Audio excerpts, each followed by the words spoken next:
want to look inside? Oh, we'd love to. Wow. I'm try to run fish. Oh, really? Really? Just made our day. I'd love to look inside. Okay. All right, come. Fine. Hey, Carl. Unbelievable.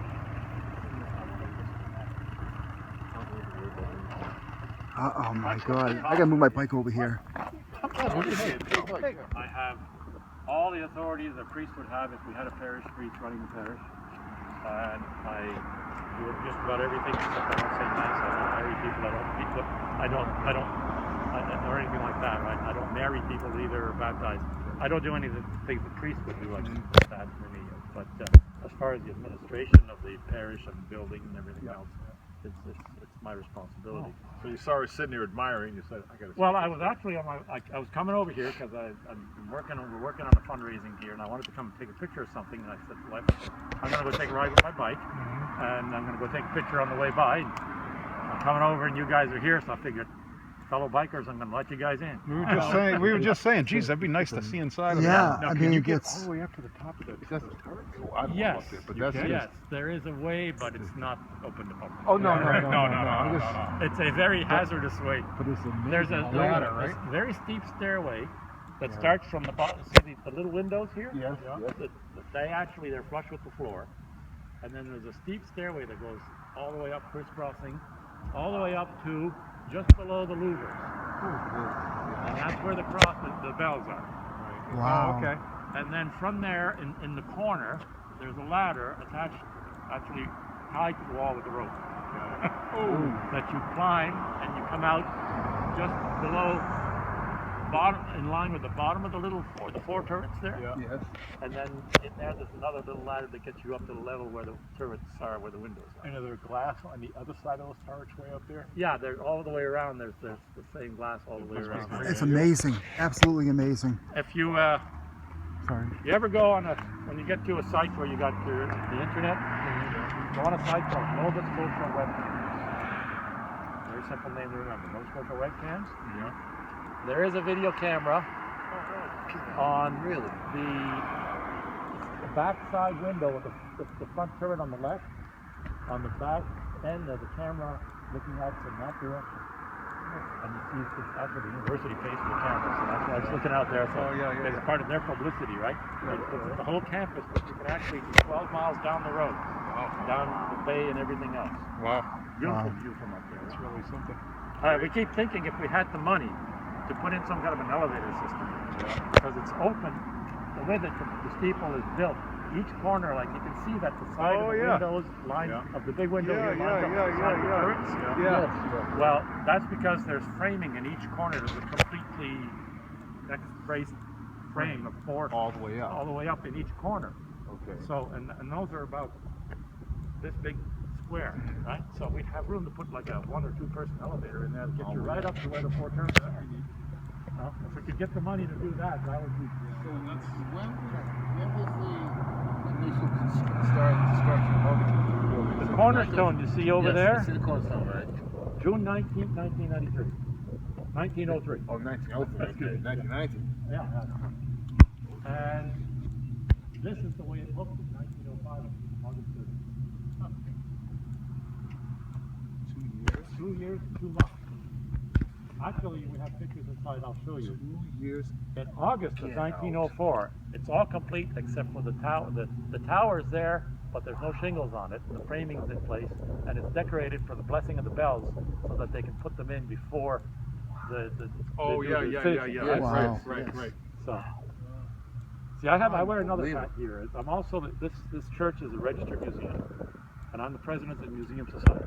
Nice. Yeah. Yeah, I noticed that on the sign. There is a third hat that I wear, and we have, because the building, you can see the deterioration, the shingles falling off, stuff like that, and the way the paint's gone, all this stuff. We actually have $2 million worth of work to do to repair the material. And we've created a non-profit society to try and raise $3 million to fix the outside. We want $3 million because we want $2 million to fix the outside and $1 million to put down as operating costs. We actually want to buy the building from the diocese. We have a verbal agreement with the bishop. He actually told us, I'll give you $1 to take the building. He wants to get rid of it. Right. And so he's actually told the parish, that's the rectory over there, I keep pointing over there because that's the rectory. He told the parish not to put any money on it because there is no money. And he says the diocese has no money to put on it either. So he says you have to figure out something, so that's why we created this non-profit society. And this is why I was coming in here, because I want to do some promotion. We were planning to start our fundraising campaign in the fall. We've been working on it 4 or 5 years now. Because it's been a slow go because we want to make sure we have everything in order. and all our ducks in a row. When we get started, we got the society form, we got registered with stocks, we got the charitable number from the federal government. We got an engineer to come in to do a study on the condition of the building and give us a report. That's how we got the. Like, if you look, for example, the big windows there on the sides, like just those arched windows there. Each one of the storm window, there's 3 layers of windows. Some levels of stained glass or regular windows, smaller windows. To replace those storm windows, each one of them, there was only one engineer, only one company in the United Provinces that would make wooden windows. It's a company in New Brunswick. And they want $4,500 per window. Wow. Which is fine. That gives us a number to work with. Right. But when you have this is an area where people who had nothing built something like this. Right. There are people here who can build windows. Right? So we've got numbers based on his inquiries, his connections of businesses. But when the time comes down to actually doing the work, we're going to be looking at local Yeah, for you sure. know, and craftsmanship and stuff like that. Cabinet shop might be able to put something together. Well, we've got artists. I want you guys to go back home and tell people to come back.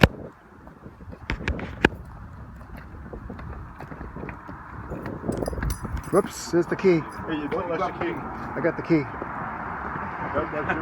He dropped it. I dropped my key. Oh, Yes, sir. Oh, yeah. My motorcycle keys in there. If you want to go home. The other day I was here. I parked in front of the rectory over there, and I usually leave the key in the bike, and this time I didn't even turn it off. And I hung around here for a while, and then I went to go home, and everything was stone dead. And I even I tried to coast down that driveway, and it wasn't enough. They didn't get it going that way. I had to walk home. Like I live only half a mile up the road here. I had to walk home, get my car, come back, boost the bike. Boy. It happens, Yeah. Boy, what a piece of work. It's amazing. And look how they... Right in here, before we go inside, you notice you've already mentioned the size of the steeple, right? Not very long after the church was completed. You know, the thing was back then, churches were the place, or after Mass was the place where everybody gathered to do their trading, right? Like, I'll buy some cows from you, I'll get some hay from you, I'll sell you some milk, I'll sell you, you know, this stuff like this. So after Mass, it would always happen like that. And on this particular Sunday, it was pretty windy. And Leo Melanson, who was the builder, he was here. He was leaning up. If you look carefully, you see that the bottom of it here is about shoulder height. Right? Okay, So he was leaning up on there, and you could feel it moving.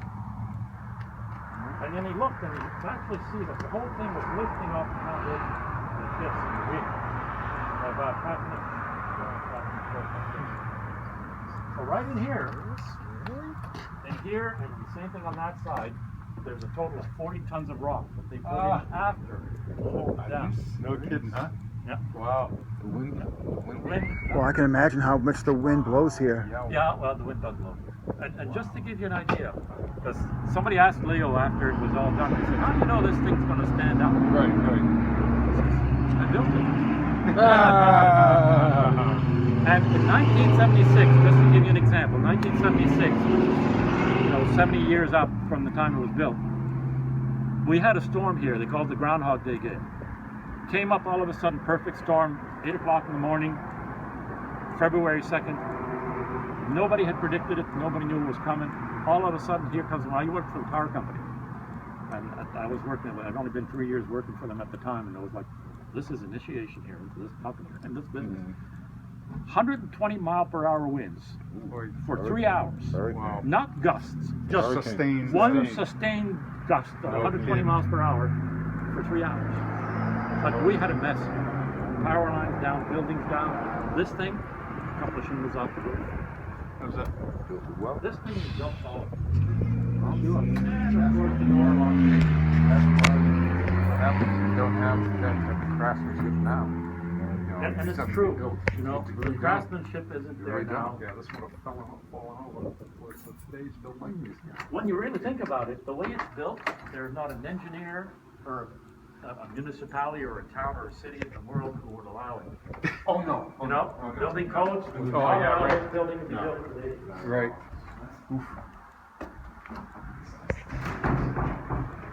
Oh my. Wow. This is huge. Wow. Wow. This has to be the biggest church I've ever been in. This is the largest wooden church in North America. Really? It's possibly the largest wooden church in the world. Wooden Christian church, This anyway. is incredible. There's a church in Finland that claims to be the largest wooden Christian church in the world. In Finland? In Finland, Karamäki. It's 145 feet long, whereas this one's 190. But it's 145 feet wide, where this one is 135 in the transepts. But their 145 is also like, if you look at it from the top, it looks like the Red Cross. All the four are the same. Whereas this one here looks more like a cross, you know, with the smaller transepts. So they have more, if you look at the footprint, they're larger. But they claim to be 120 feet tall, but they have a dome in the middle. So a dome, as soon as you go 2 inches away from the middle, you're starting to drop in height, right? So looking at that, I'm thinking that we're larger in volume. Because we've got the roof, the peak of the roof is at about 80 feet for the whole length, right? Like the steeple, the ceiling here is 63 feet up. So I'm thinking we're bigger. I even contacted Guinness World Records to see, you know, can we do something here? And they sent me what their criteria is, and their criteria is square footage. Meaning that if you have a building that's 50 feet by 50 feet by 30 feet tall, say it's a gymnasium, and you have another building that's 50 feet by 51 feet that's 10 feet tall, this one's the bigger building. Yeah. Because it has more square footage. That's right. Not cubic footage. Yeah, so I'm saying from cubic footage. Cubic footage we're standpoint. bigger. Yeah. We have yet to prove it, we haven't measured it yet. But anyway, yes, it's the largest wooden church, like I said. A contender. Yeah, and you know what? I would like to make it a big public affair of measuring both churches, and even if we fail, if we're not bigger than they are, we can claim to be the largest wooden Catholic church in the world. Oh, there you go. We can claim to be the largest wooden Christian church in the Western Hemisphere. Yeah.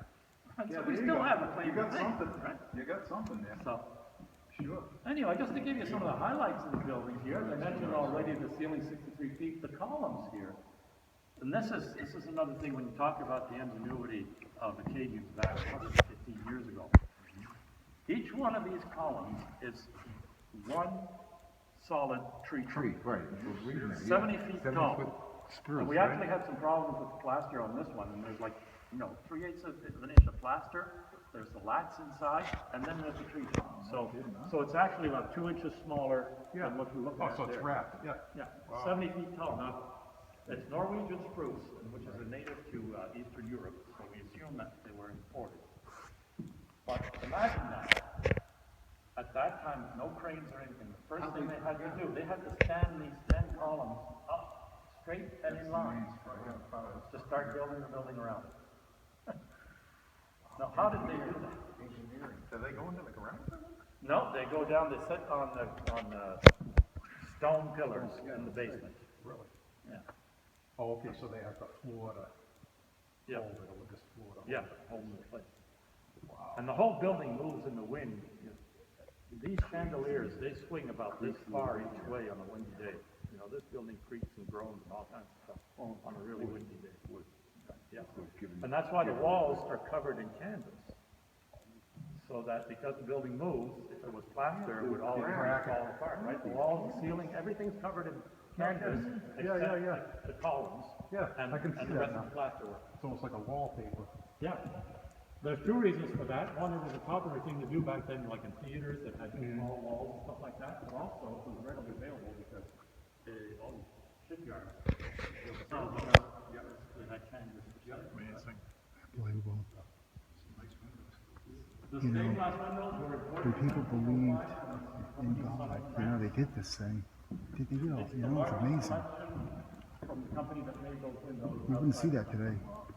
Look at that. Look at the organ. 41 The windows. sacrifice they made to build it. That represent the life of the Virgin Mary. Yeah. There were Stations of the Way of the Cross. Here's another thing here when you talk about, art. The scenes in the Stations of the Way of the Cross were imported from France. But the frames were made here by an Italian gentleman who married a local girl. His name was Stefano Giannetti. Eventually changed his name to Steve Jeanette. And he was a master of working plaster of Paris, and he made all the frames for the Stations of the Cross. That's really intricate. He also was a master of creating full marble. So if you look, see all the little columns all the way around it, it look like marble. That's full marble. That's full, and that one over there by the baptismal font, that's all hand done. And the large ones were like that originally. But in 1944, the first time they redid the interior, they had to repair the plaster, and he passed away. So instead of making a bum job, they just painted white over it. So underneath that, there's still that full marble. That's a painting process, right? Yep, and it's done by hand, each little piece, a lot of work in that.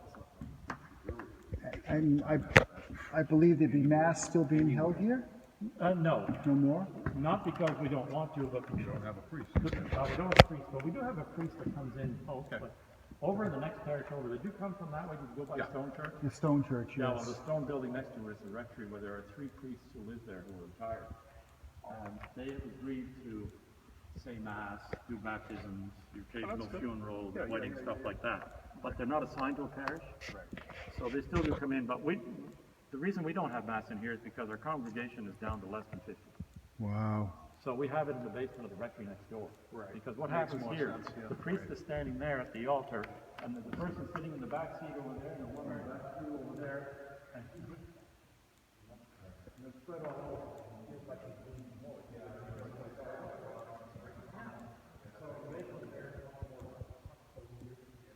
But we still have weddings, we have funerals, we have special mass, like Good Friday, Christmas Eve Mass, stuff like that.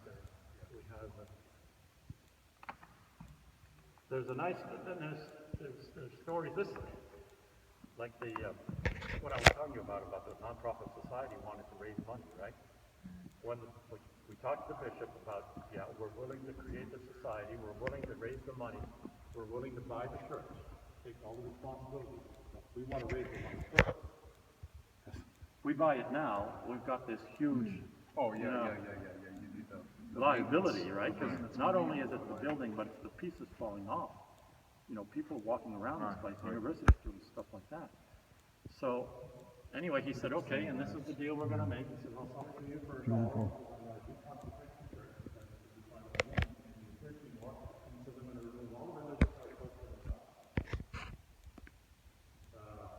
What do you mean? Well, altars, statues, Stations of the Cross, stained glass windows, whoa. Excuse me. We don't want to buy a velvet. We want to buy the whole package. Because everything in this building has a story. Right? Yeah, like for example, the baptismal font over there, the reliquary that fell behind that column there, those were handmade by a local mill. Right? Yeah, right, exactly. The altars, that altar and that altar were made to match the main altar. The main altar was important for France, but those two were really locally.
trade that was happening, I think, in Wicklow in this area at the time.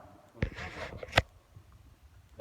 And there's a local captain here, Captain John Stewart, who lived only about 3 houses over. His job, he made his living rum running. And the reason he was successful was that his cousin was the customs officer. That helps. Yeah. So one day he was in Saint-Pierre-Miquelon, and I like to say, picking up his spirits.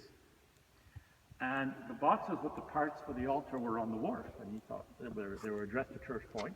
Well, he said, I'm going back to Church Point. I'm going to bring them with me and save them some shipping costs. So, of course, when he got here, he took the same route in that he always took, never went through customs, so the duty was never paid on the main altar. So that main altar is contraband. No kidding.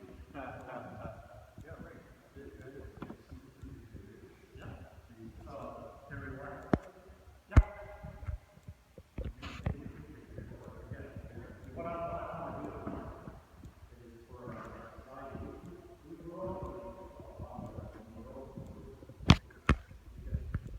This is unbelievable. It's amazing.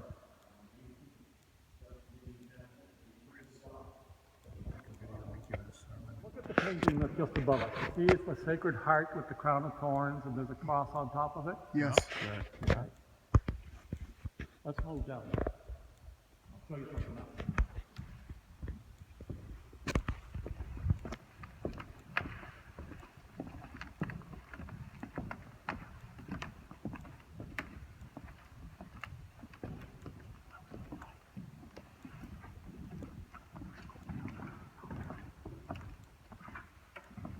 Look at the same painting from here. What does it look like? Oh my God, look at that. Wow. Is that a biker? Yeah. With the do-rag and sunglasses and the wings on that? That is proof that God loves bikers. He transformed that painting into That's what I say. Looks like a guy with a mustache. And, wow. That's pretty funny. That's something. We've been promoting that on our website for the last few years. I don't know if you guys are familiar with the Warcraft rally that happens here at the long weekend in Digby, which is about half a mile up the road. It's the largest multi-day motorcycle rally in Canada. Oh, they were just talking about that. Yeah. Yeah. Yeah. And And it's Labor Day. Yeah. we've been promoting it through them too. We get bikers coming in here from all over the country and in the U.S. Oh, that's a good wanting quote. to see that. Now, here's my angle on that. Harley Davidson's Facebook page, just as an example, has 7.5 million likes.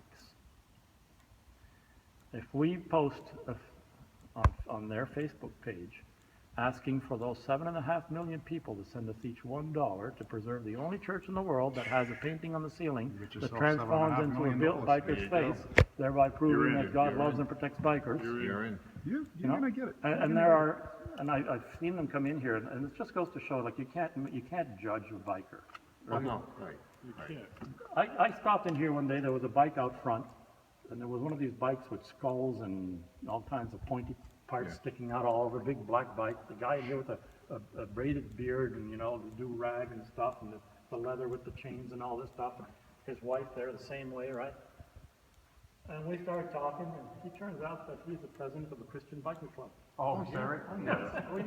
Yeah, that's true. There's a Yeah. lot. They got an organization. Another time I was in here during the bike rally, and there was a bunch that came in, and there was this one guy who came in, and like I don't want to be prejudiced against bikers. I'm a biker myself. I know sometimes, you know, but this guy came in here that if I had been walking down the street in the evening, I would have crossed the road rather than meet him. Right? It's a rough-looking dude. And there was a bunch of other bikers, and one girl also, dressed in the leather and everything else. And over there, we had a gift shop, and in the counter, there's medals and, you know, things like that. And the girl's looking in there, and she's saying, "Well, what do you know, what's this for? What do you do?" And this other, you know, rough-looking guy, he says, "You use those to pray to God." She says, "Well, I don't know how to pray." He says, "You don't have to." He says, "Just talk to him," and he says, "You'll get what you want." And it was like, whoa. Yeah. This guy Yeah. is talking like that, you know, like it just blew me away. So, like I say, you know, you can't judge can't judge, by, right, you know, right. people tend to judge because, you know, the Right. big black bikes and stuff. Right. But Yeah, you never know. No, you never You know. never know. True. That's so true. You know what happens, right?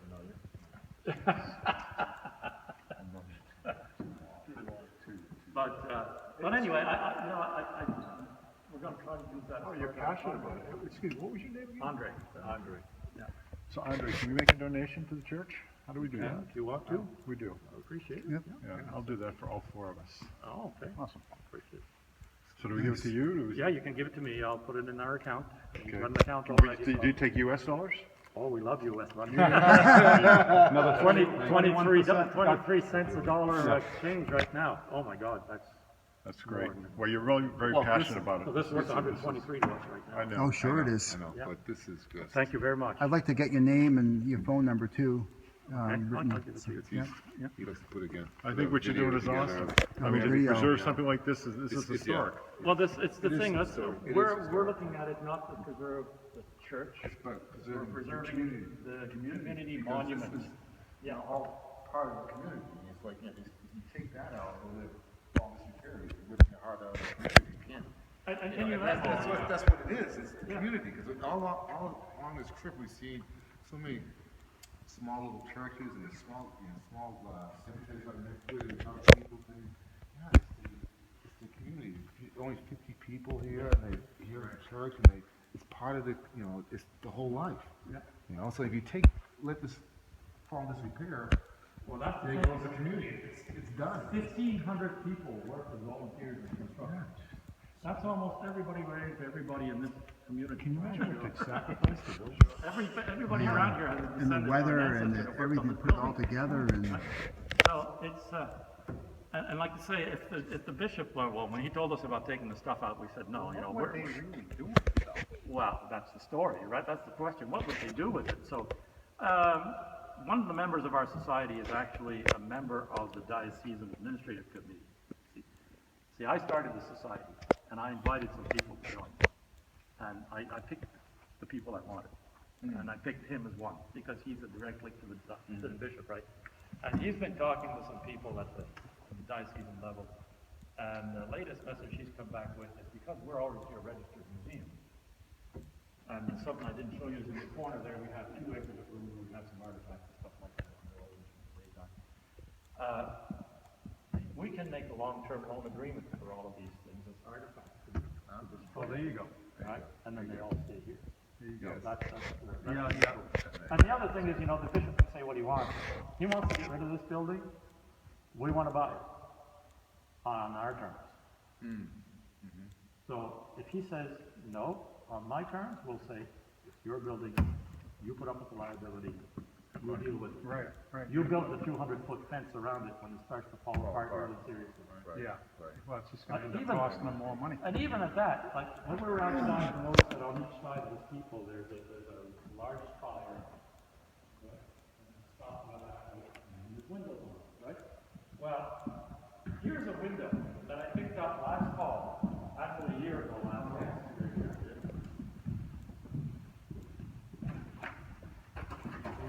The missing parts of this window come from a window on that face of the spire.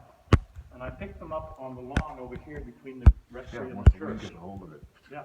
Right. And that was all pieces of glass and the wood from there, and you can see the condition The of bottoms wood, right? usually rot out on these things. Yeah. So, there's a plywood there in that window right now. Now, it was about 10 feet, I don't know if you noticed, there's a little paved pathway between here and the rectory that drives it. And the students in the university are always walking across there to go to the bank and store stuff. And this was only 10 feet from that path that these pieces fell. Yeah, If a that's not student from good. the university had been walking there, and it had fell on them, That's not we'd good. have some serious liability issues. It's not good at all. No. No, we'd be in court for sure. For a long Right, time. so-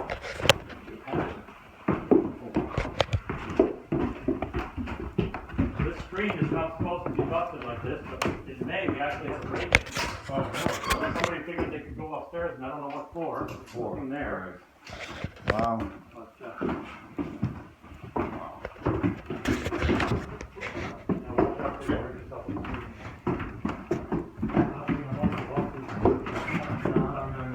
I don't know why they would break in. Just other than being curious.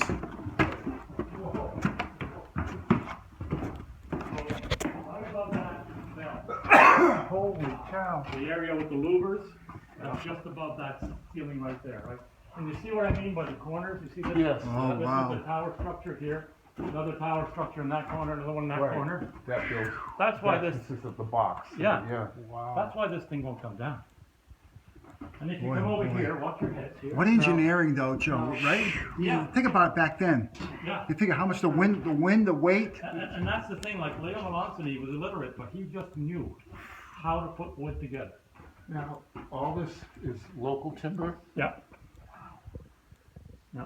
Oh, X framed. Unbelievable. If you come over here, Kenny would Oh, yeah. he'd be blown away by this. Oh, yeah, for sure. if you look up there where the light is, Oh, yeah. Yeah. that's one of the four turrets. Wow. So that, where that light is up there, where you can see that light, is 140 feet off the ground. That's amazing. See the light way over there, Chris? Oh yeah. This is impressive. Yep. Very. Well, it's really something. Really something. How do you see it? That was the original ladder system that used to go up there, but now we've got that stairway. Right. But then when you get up there, above that platform right there, then you have to climb the wall to get past the bells to get up. I never expected to see this. The weight of the bells, what are they? There's three bells. The large one weighs almost 1,800 pounds. The middle one weighs almost 1,200 pounds, and the small one weighs 800 pounds. How did they get it up there? Well, that's an interesting story too. It's the bells were blessed on August 15th, 1904. It's August 15th is the anniversary date of the expulsion of the Acadians. And so there's a tradition that the Catholic churches in the area all ring their bells at 5 to 5. In other words, in French, hour 17:55. Or it's 5 to 6 actually. So 17:55, August 15th, right? So at 5 minutes to 6, on that date, everybody rings the bells. Of course, this church was under construction. So what they did, the bells are baptized. They have a godparent. In the morning, they brought the bells in, they rolled them into the church, they had a big baptism ceremony. There was a whole bunch of people here watching it. When the baptism ceremony was finished, they rolled them out, hoisted them up, put them in place, and hung them, and rang them at 5 minutes to 6 the same day. No kidding, huh? By pulling on the ropes. Wow. So within a day, they took them from the front of the church all the way up. 1,800 pounds. And it was all based on a series of pulleys and ropes that Leo Melanson yeah. had designed to get it up there that quickly and put them up. Wow. Like, this man was amazing, right? Yeah. He was just Smart guy. smart guy. Smart guy, boy. Wow. This is Andre, what is this? That's a fire extinguisher. That actually is a band fire extinguisher. See what these were? It's the chemical in there. When you had a fire, you take it and you throw it at the fire. Right. But it's a extremely toxic And chemical. how old is Oh, that? That would be about, well, they're probably as old as the church. Wow. No kidding. Yeah. I Not feel like sure we're, if I there's feel a like date we're on on. that or not. Yeah, let's not. That's amazing. Chris, don't throw it. No. I'm not sure. There's no It's- date on it, no. But what there was, in some places, what they had, there was a spring-loaded hammer down here, Yeah. and the heat would melt the whatever was holding the hammer down, Right. and the spring would snap it up, and it would snap off the bottom, Wow. and then the chemical would come out, put out the fire. Wow. But it proved to be extremely toxic, would actually kill the people too, right? Yeah, So they were banned. That one's still there. But the fire. Yeah, the fire went out. People with it. Wow. And how do you have to heat it in the wintertime? We don't heat it. No? We heat it when we need to, Yep. because it's just so expensive to heat. Oh, I Furnace, bet. It's a steam system Yep. that's dry, and Yeah, watch yourself. the furnace burns 19 gallons of oil per hour. 19 19 gallons per hour. So if we have a mass or a first service in the wintertime, Yep. the furnace will run for 3 hours by the time it's heated up, and then they keep it warm. So we're looking at $160, $180 just to heat the building. We don't heat it. And that's another reason why it's so well preserved still. Carl. It's Yeah, because it's cold.